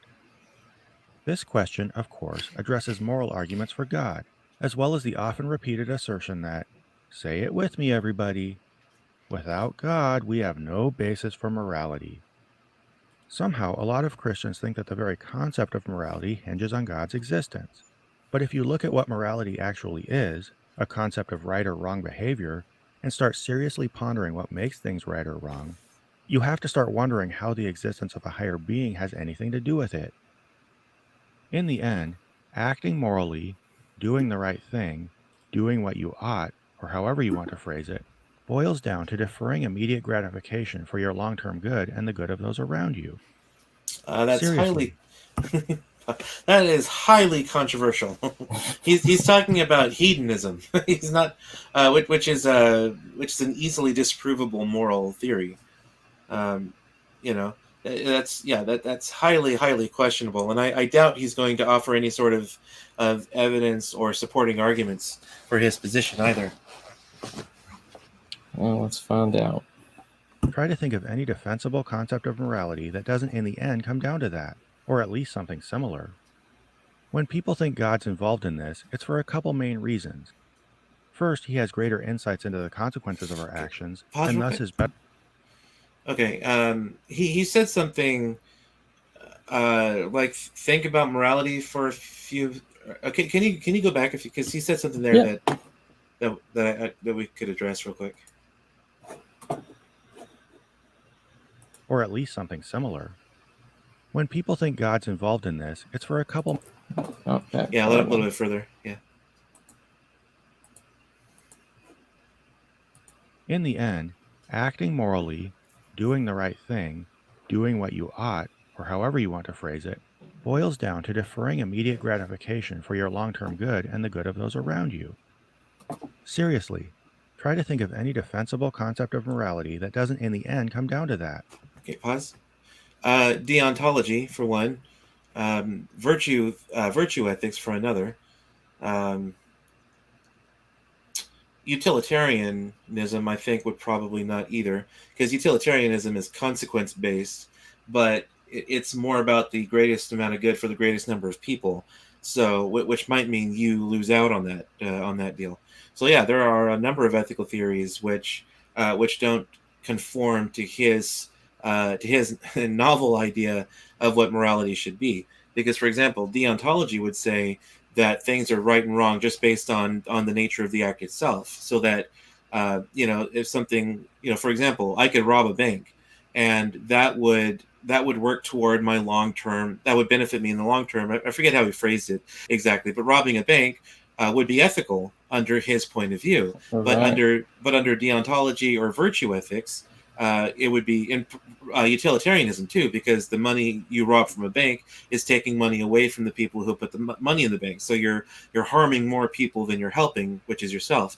So I think there are a number of issues with his ethical theory, but I also think that most of the most common ethical theories would also be opposed to his particular formulation of it.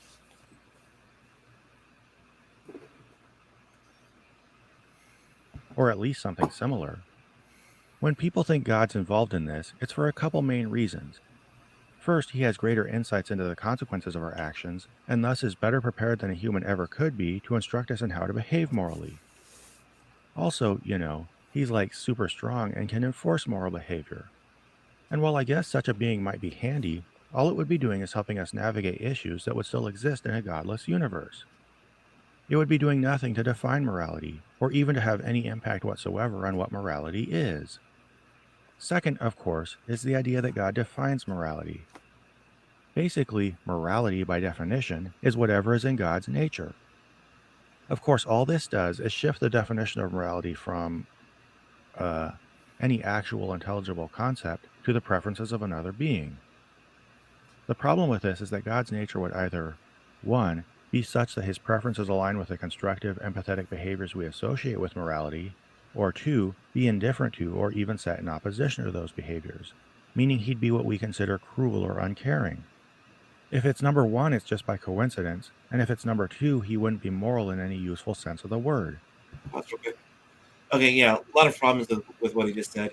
For example, if God, if you know, if we would consider God cruel for performing certain actions, that's because we're relying on our own opinion of morality. Again, that would mean that morality is subjective because it's our opinion that what God is doing is morally wrong.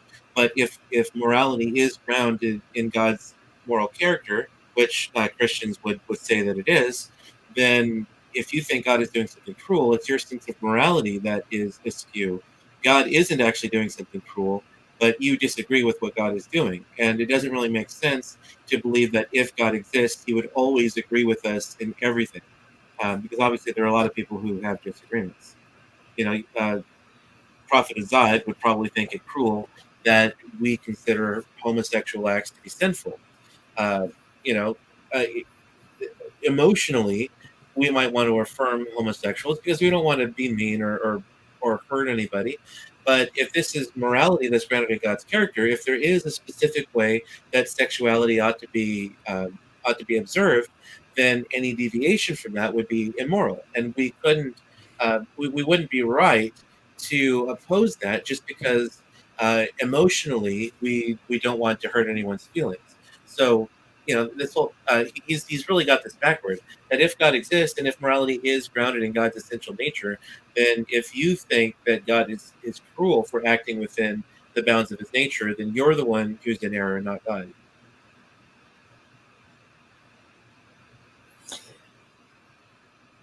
Yeah, and I don't get why he says that if it was the case, then it would just be coincidence. It neglects the fact that if there is a God, he's the one who created this universe.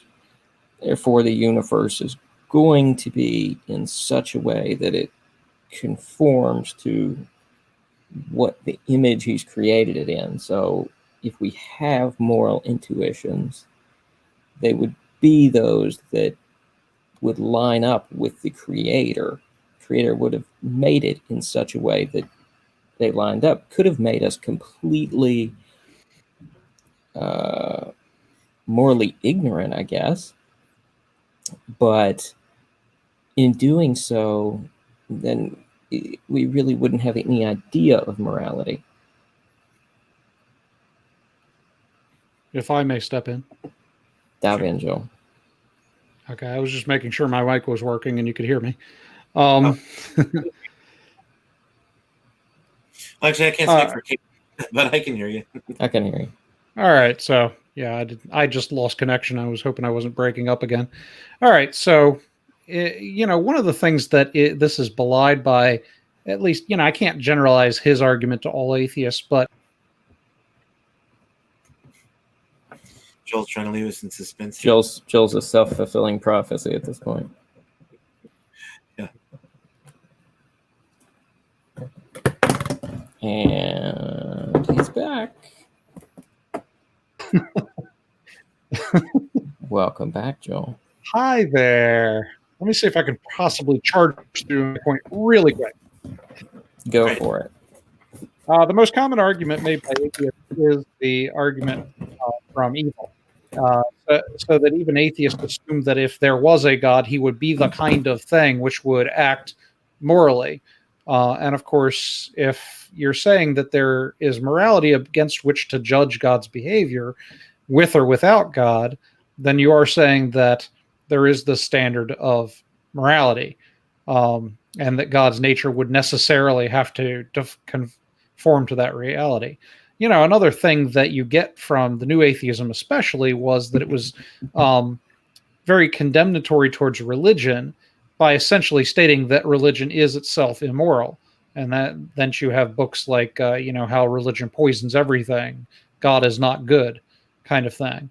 And, Richard Dawkins' sort of diatribe against the God of the Old Testament and all the nasty things he did. So there's a lot of moralizing going on in the new atheism. But the interesting thing about that is that whereas atheism, at least the most common versions of atheism you see, are very into defining things in terms of ways that they can be measured and standardized and given concrete evidence for. When it comes to condemning religion and making political statements and so forth, they tend to work very much off of intuition in order to arrive at the morality that they want to enforce. You don't see a lot of, it's done, but you don't see a lot of atheists sitting down and working out the math on what is right and wrong. Mostly right and wrong comes from their own empathy and intuition, versus a religious standard, which would ground morality in something concrete and unchanging, in this case, the nature of God. So, intuition as a standard for grounding things comes and goes when it comes to atheism.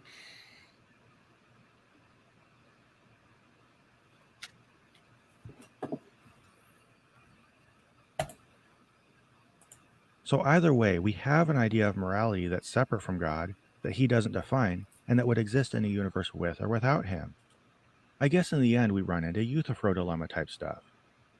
In light of this, I would ask a Christian how God is important to, or even has anything to do with, the actual concept of morality.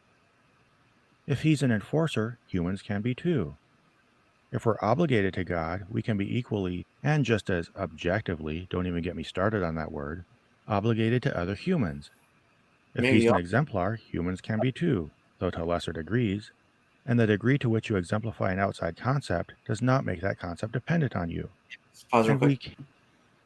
Yeah, he really needs to talk about objectivity, because I don't think he understands what that word actually means, although he seems to take issue with it. But when philosophers use the term objective, they just mean independent of the human mind.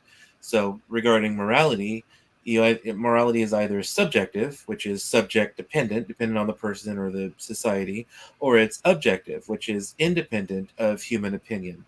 And so if morality is objective, who then would be the one qualified to hold us accountable for breaking the moral law? Well, it would be the one who established the moral law, which would be God. So yeah, he really needs to have a discussion on it, but he just kind of glosses over it. Seems to be his modus operandi. We can do our best to work toward good moral behaviors, even if a God doesn't instruct us. And if God doesn't exist, aren't we better off doing that by systematically understanding our obligations to each other instead of listening to people who claim to speak for someone who might or might not exist? Anyway, that's my list. Hope. So, were y'all impressed with the list?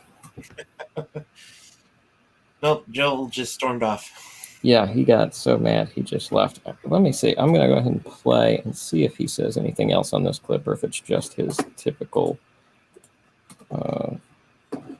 sales pitch here at the end. So we'll see if he gives any final remarks. Hopefully you enjoyed it, and just as hopefully you'll join me next time. Also, hopefully like, comment, and subscribe. Yeah. Okay. So I think that was about it. I don't think I'll be liking or subscribing to his channel. Yeah, no, I mean, he doesn't seem to go very... He's not the most sophisticated atheist I've seen in engaging the arguments. Yeah, I mean, he's someone I could probably engage with if you want to have a conversation, but, his arrogance about William Lane Craig's arguments was really off-putting for me.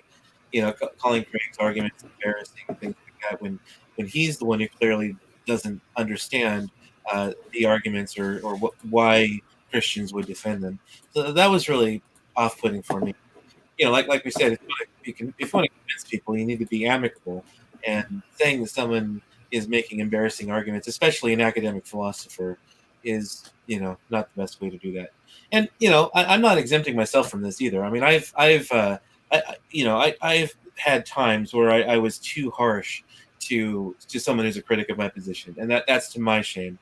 And so I'm saying this not just because it's true, but also because I have personal experience in this too. That we need to be amicable if we want to change minds. Well, one plays to one's audience, and it seems as if his audience is probably other atheists, and so it's a lot easier to dismiss someone like William Lane Craig if there's a guy on YouTube standing up there and telling you that William Lane Craig is dismissible, because then you have sort of this authority structure to whom you can appeal that backs the what you wanted to hear in the first place. I would respect him a little bit more, and I think he could accomplish the same purpose if he were to actually engage all the points of Craig's argument and come up with logical, reasonable responses to them. But in a soundbite meme culture, people aren't really interested in engaging at that level of sophistication. It's much more conducive to our ends to have something dismissive said. Look at me, I'm Lillian Craig. The end. Yeah, then confirmation bias comes in and does its thing, and just keep rolling on in our happy little ignorance. Yeah. And And by the way, Adam Baldwin, the guy who plays Jane, I believe is actually quite conservative in real life. He's not one of the Baldwin brothers, is he? I don't believe so. Okay. I don't think he's related to Stephen Baldwin and Alec Baldwin and all those other Baldwins. But I don't, because he doesn't strike me like he doesn't really look like he's related. Maybe he's a cousin or something. But yeah, I don't think there's any relation there. But now that you mentioned there could be. But at any rate, that's neither here nor there. It wasn't really relevant to the discussion. Well, the reason that I brought it up was that, the reason I respond, I don't know why you brought it up, but I was responding because there is one of the Baldwin brothers who was an atheist and then converted to Christianity and then wrote a book about his conversion. Yeah, I actually have a faith-based film with him in it. I believe it's Stephen Baldwin is the one who came to Christ. Yeah, I actually have a movie with him in it. The movie's not very good, but yeah. Christian film, nah. Now, to that note, though, there are some Christian films which I would say are legitimately good films, but there aren't many. Christians definitely need to improve in this area, but there are some faith-based films I would argue are actually legitimately good films. All right, we'll have to have you bring up some examples for our next Mentionables apologetic theater, and maybe you can convince us of that. Yeah, I figured we'd get around to that eventually, doing actual Christian films. Yeah, we could. That'd be good. Actually, we haven't done any games in a while, too. Any games? Yeah. Yeah, our typical podcast games. Like the love song. Oh, yeah. So, All right. If that's a thing that we want to bring back, I'll work something up. I thought it was fun. I enjoyed it. I don't know if our listeners enjoy it, but I always had fun with it. So Love song, Well- worship song, the home game. there you go.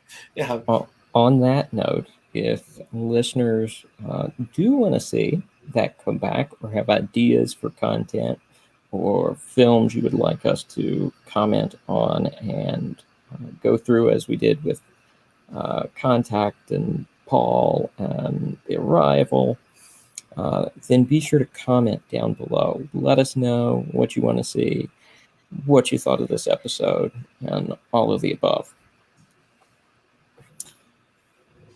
That's about it for me, gentlemen. Any final thoughts, or let's do this before we leave out.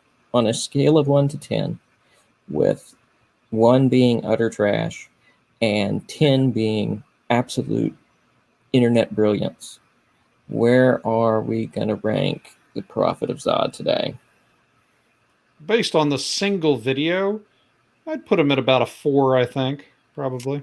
That's kind of what I was leaning toward too, about a 4, maybe a 5, because it's pretty average amongst YouTube atheists that I've seen, and I mean, there's some, he's at least engaging with some of the better arguments, even if he thinks they're silly.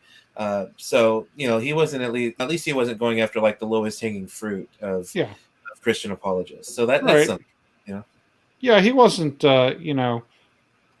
totally trashing Christians entirely. He wasn't being obscene or profane, and he wasn't just straw manning all over the place, but nor was he being particularly sophisticated. I would describe him mostly as dismissive. Yeah, because there's a little bit of straw manning, a little bit of red herrings going on, but some of his points had some potential. There goes Joel again. There goes Joel again. Yeah, I was leaning more in the 3 area, but we're all there in that same ballpark. Okay. Yeah, I was gonna say I think Joel's just. I was gonna say I think Joel's just tired of hearing me talk. He keeps dropping out when I pipe up. It might be a good time to end soon.